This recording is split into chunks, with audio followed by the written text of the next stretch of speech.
Awful lot of speed in this game for both, and you look at the top two lines, there's an awful lot of skill and finish in those two. So the games will be very quick to transition, and not even just in the game. The momentum shifts are possible all the time because there's so many skilled players on the ice. If you give somebody 10 feet, they're going to make a play.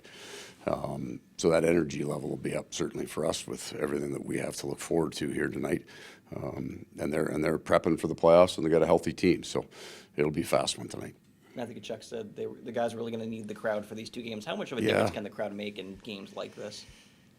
The crowd has a really unique role in the energy of it, right? So you get into it. We had some chances in Washington that were really good chances that it was dead quiet on, right? So you never actually get to feel momentum built because the crowd kind of responds to your momentum. You get a great chance. They get the energy level up. You feel like you're going better. So being at home, I think it'll drive the legs. I think we're going to have lots of energy here tonight. I mean, we've got lots of excitement coming to the rink. You can feel it in the morning skates, and you can feel it walking around the room. We're excited to play this game tonight. Was that as much energy as you've had in the morning skate? I mean, it seems well, there's lots of chirping going out there because there's actually some funny stuff going on the ice, and it's been building, right? We didn't skate yesterday, so they're excited that you can feel the game coming tonight, and that's a good thing. And Aaron Ekblad, obviously 7-game point streak. Anything kind of spur this on with him? I mean, I think it's the first shot that he took on the power play in Toronto, and then the next one that went, and that was a huge goal for us. And confidence is so important to every player, and he'd come off the power play and understood it, like he wasn't fighting for it. He knew it wasn't there for him.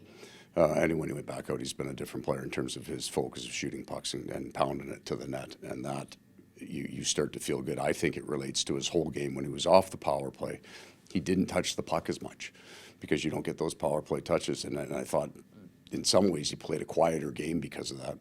Goes back out in the power play, and now his game isn't quiet anymore.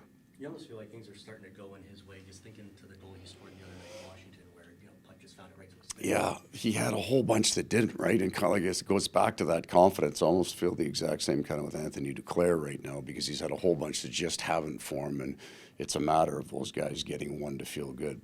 But Aaron's been, it started, I think, with broken sticks. He went on this run of breaking his stick on every shot for about 2 weeks.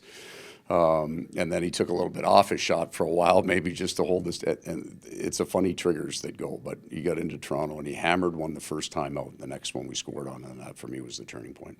Were you involved in the chirping at all this morning? Like, as a coach? No, today you're just out there trying to feel it. If they need some, you give some, and if they don't, you just sit back and smile a little bit because they're a pretty funny, pretty good group of guys. They got some good lines, so I just kind of enjoyed the morning skate. Sam Bennett was on the ice earlier this morning. Yeah. Any updates? Skates tomorrow, getting better. Yeah. Possible for Carolina. I don't know yet. It'll all depend on how he looks tomorrow. And Alex Lyon was in the starters net tonight. Is he Correct. for 7th straight? Correct. What is standing out to you about this guy right now? Well, he came in, so he's done basically 2 tours here, as I've said. The first time it was all will and compete. I mean, he was covering a lot of ice in the net and making saves with all different parts of his body, front, back, whatever it took. And the second time in, he's come in and just been settled and efficient. He's been very square. And he's made, as goalies do when they get into a bit of a rhythm, he's just made some tough saves look very easy that you don't maybe appreciate till you go back and do the game the next day and realize how good a shot was. So he's been settled in the net, and the guys love him because of his personality and because of his work ethic in the off time. So there was a stretch where he wasn't playing a whole lot of games where we were at home. And he's just worked his butt off in practice and had fun, and guys appreciate that. From a coaching standpoint, just when you get a situation like that, you're chasing for a playoff spot, you've got a guy that comes in there that the players kind of rally around. It's a situation you can't obviously predict, but it's kind of got to be nice a little bit. Yeah, you can't predict those things. It's always possible. It's happened numerous times over the years in the NHL where a guy came in with a different mindset or of maybe pressure, just a different situation, and gets feeling good. All of these guys, any of the 3 goalies probably in any organization they're good players. They can come in and they can run the table and they can get hot. The key is just not to overthink it. You just watch the game. He's playing really well. He's the right guy.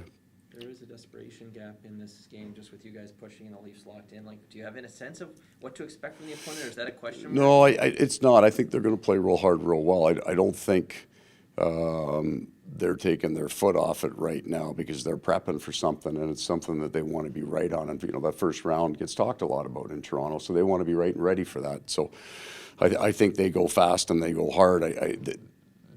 A skilled team, sometimes not having as much pressure on them makes them even more dangerous because they can make those plays. They're not missing the playoffs if they force something into the middle, but if it goes, right? So we expect their best, and we expect we're going to have to play our best game of the year. Did something change? Like, did you feel a click in that Toronto game or after that point to get you on this run, whether it was Alex or your expletive diatribe on the bench or something that happened to get you going on the 6 All small pieces came together. I didn't. We had 2 tough nights. The night here against Toronto was a tough night. We didn't play very well. We didn't play very well against the Rangers on the Saturday. But other than that, we were considerably better for me than Philadelphia was, and Hart had a huge night. And then we've had nights where our goalies won us the game. So I don't think it's the extreme that the numbers say. We were 6-0-1, we lost 4, we're 6-0. I don't. I think it's been a lot more consistent than that. You enjoy this? Is this fun? Oh, it's got to be the best part of your day. Like, you wake up this morning, you're excited for a game. There's only 9 hours till game time. Yeah, because you know what? You've done your work now, right? Like, you've done your prep. The video's done. The game plan's done. All of it's done. And now you get to sit and enjoy the hell of the moment. We're at the end of the season where there's a lot of awards talk, and I mean, despite being top 5 in points among defensemen, Brandon Montour's name hasn't really been brought up enough for the Norris Trophy. I mean, what do you think about his season and whether or not he deserves to be in that conversation? Well, I think when you have the emergence of a player like that, and it's extreme, right? He goes from playing in the 5-6 hole to running a power play and putting up the numbers that he has. I think you can look at the individual and certainly say he's been a key piece to our success. And as that relates to the Norris Trophy, who is the most important defenseman on a team, he might be able to argue that he is that. When you get a guy that's closing in on 100 points, when he's there's some defensemen that put up some big numbers. And at the end, that's the easiest measure. And that'll be looked at the most. Patrick Hornquist was nominated today Yeah. for the Masters, and just you've been raving about him all year and Yeah. and everything. But to see, maybe a little bit of reward for that effort must be nice. Yeah, and if you watch the morning skate here today, he jumped in with the 2 Finns and a Swede line and was flying, right? And that's what's great about his energy level every single day in practice, in the weight room, getting on the bus, getting on the plane. It's great to see somebody at that age appreciate the game as much too. And there's a truth to that. Older players start to understand that every moment in the NHL can be fun. It can be an exciting place to work. He's been so good for the energy level. He's done a marvelous job in kind of helping us return players to play because he's the guy that's out there working with them every day and skating. If you can keep up to Horny, you can play. He might probably still the fittest guy in our room right now. So he's just been a big positive energy in a difficult situation for him. But the award is certainly fitting in our room, and I hope he gets strong consideration for what he's been through this year quietly. Okay, guys.